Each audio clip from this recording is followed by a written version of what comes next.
What's going on, guys? Welcome back to my channel and another episode of Weekend Watch.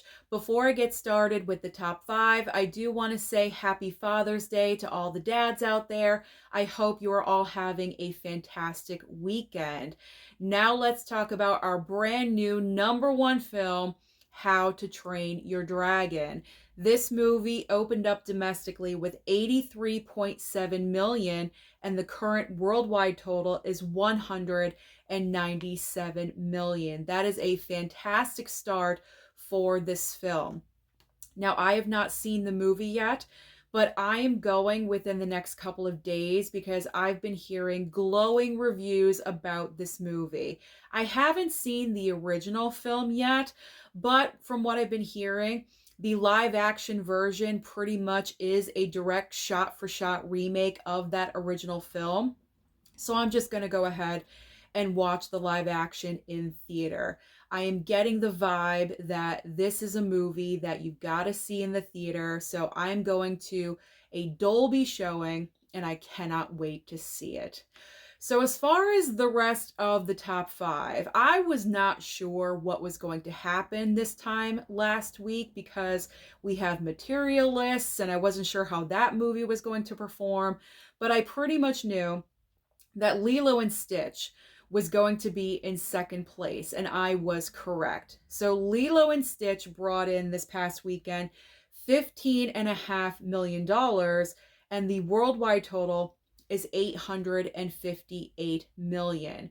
So let's talk about Lilo and Stitch for just a second, because with the opening weekend for Memorial Day with such a high number, we all thought Lilo and Stitch was guaranteed to make $1 billion. It was well on its way, but it kind of lost steam. And with that gigantic drop from weekend #1 to weekend #2, that did really affect the speed of the film heading towards the billion. I know when I made my video talking about that, a lot of you were disagreeing with me, saying it's not that big of a drop, but 120 million is a big, huge difference. And that is what happened with this movie. And so because of that happening, I don't think Lilo and Stitch is going to reach $1 billion, because as we are getting newer films in July that are big blockbuster movies, the audience is not going to be going to Lilo and Stitch or Mission Impossible anymore, because those movies are now starting to drop and fade out just a little bit. And so Lilo and Stitch, I don't think is going to make $1 billion. I think it's going to be extremely close. I think it's going to be exactly what happened with Minecraft, because Minecraft made like 950 million. I think that's what's going to happen with Lilo and Stitch. I do think the movie is definitely going to cross over 900 million, but I'm not so convinced that the $1 billion club is going to happen. So we'll see. We will keep monitoring, but I don't think it's going to happen. Now, in third place is the wild card of the weekend, Materialists. And this movie, I think, in my opinion, actually opened up pretty decent to $12 million. And I believe I read somewhere that Materialists opening weekend is the third highest opening weekend for A24. And the reason why I think this movie did pretty well is because look at the competition that this movie is going up against. Mission Impossible, Ballerina, Lilo and Stitch, and How to Train Your Dragon. And this movie landed right in the middle at #3. And the reason for that, I believe, is the reasoning that I gave in last weekend's video. This film was great counter programming. And so that worked in Materialist's favor, and it landed in the middle of the pack. Now, fourth and fifth place. Fourth place goes to Mission Impossible: The Final Reckoning, another 10.3 million this past weekend. The worldwide total is at 506 million. It's not going to go over 6. I'm telling you right now, I don't think it's going to go over 6 for the same reasoning as Lilo and Stitch not hitting $1 billion. We have major heavy hitters coming up and Mission Impossible is definitely fading out here domestically. This time next weekend, it's going to bring in single digit numbers. And then internationally, it is still popular overseas, which Mission Impossible, I heard, has always been more lucrative overseas, apparently. But even then, it's starting to fade out overseas because this past weekend internationally, it made about, I think, 24 or 25 million. So these numbers are going to get lower and lower. And I just don't think it's going to be enough to cross over 600 million. I think Mission Impossible Final Reckoning will probably end in the high $500 million range, but I don't think it's going to reach six. I really, really don't. Rounding out the top five in fifth place, this is very unfortunate. It's Ballerina. Ballerina debuted last week in second place and has dropped to fifth place with only 9.4 million. I did not see a worldwide total for Ballerina, but I think I saw in my resources that I look at, I believe I did see that after 2 weeks domestically, Ballerina is only at about $41 million.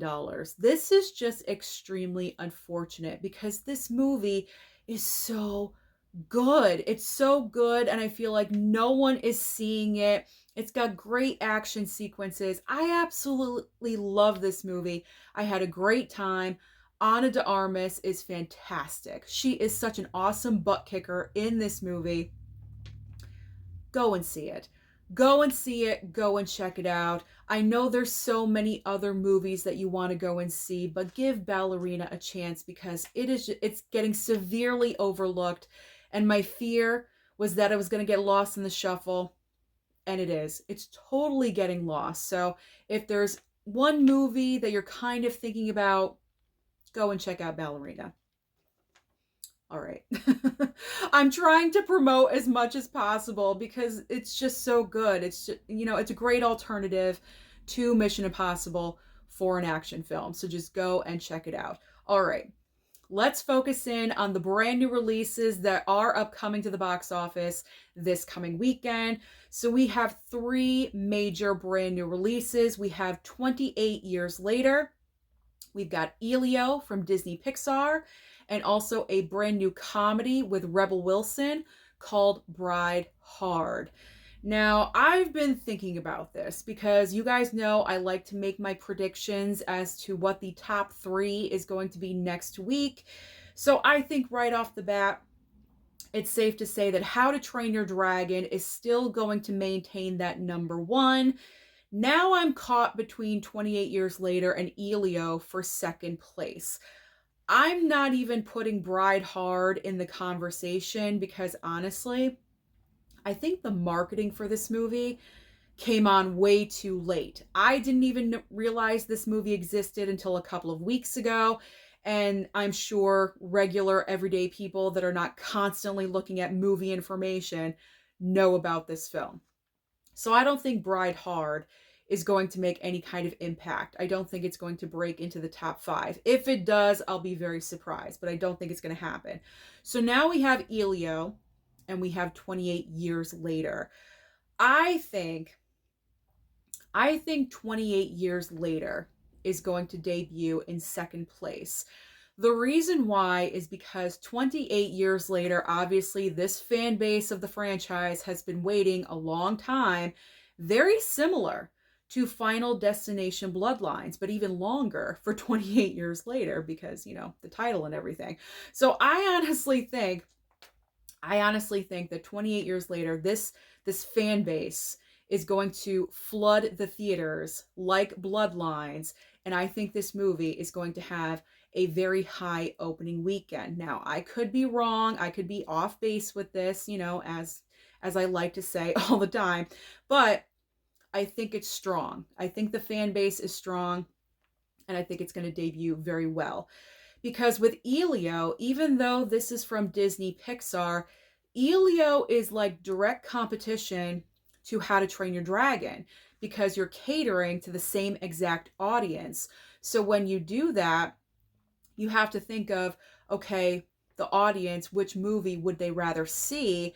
And I think people would rather take their kids to go to see How to Train Your Dragon over Elio, because with Elio, it just seems like no one's really excited for this movie and no one's really talking about it.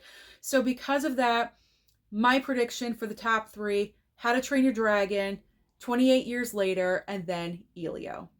Now let's talk about streaming, because as I always say, there's always options on streaming for you. So over on Netflix, I was kind of searching on Netflix, to be honest. There just really isn't anything that's jumping out for this week except for K-pop Demon Hunters that will be debuting, I think, on Friday. Honestly, just not my cup of tea, so I'm going to bypass on that one.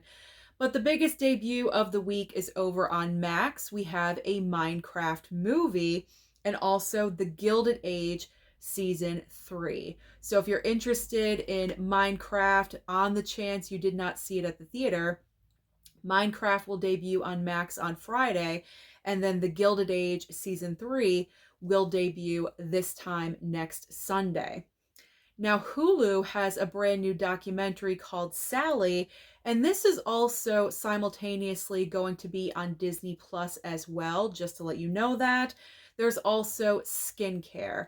This is the movie starring Elizabeth Banks. I was kind of interested in seeing this movie at the theater, but it wasn't there for very long. It was there for maybe a week and a half, and then it just disappeared. So I would like to watch this movie because I was kind of curious about it, so I did write this one down. Now, over on Disney Plus, along with Sally, we do have Frozen, the Broadway musical. So I think what Disney did with Hamilton, they did the exact same thing with Frozen. So if you're a major fan of Frozen, you are going to want to check that one out. Prime Video is adding Sonic the Hedgehog 3 to their streaming service. So in case you missed it in theaters or on Paramount Plus, now will be the time for you. Speaking of Paramount Plus, they are next. Paramount Plus has the debut of Love Me. This is the film starring Kristen Stewart and Steven Yeun, I believe. Kind of different, kind of a weird concept for a film. Not really sure if I want to watch this one either, but I'm kind of curious at the same time. So possibly I will look at that one. And finally, on Apple TV Plus, we have season 2 of The Buccaneers. So that is everything happening at the box office and also on streaming. So comment down below and let me know your thoughts about anything to do with the top 5. Do you think Lilo and Stitch is going to hit $1 billion? What's happening with Mission Impossible? How fantastic is it that How to Train Your Dragon opened up so big? Comment about anything. Let's start a conversation. Don't forget to like and subscribe before you leave, and I'll see you next time.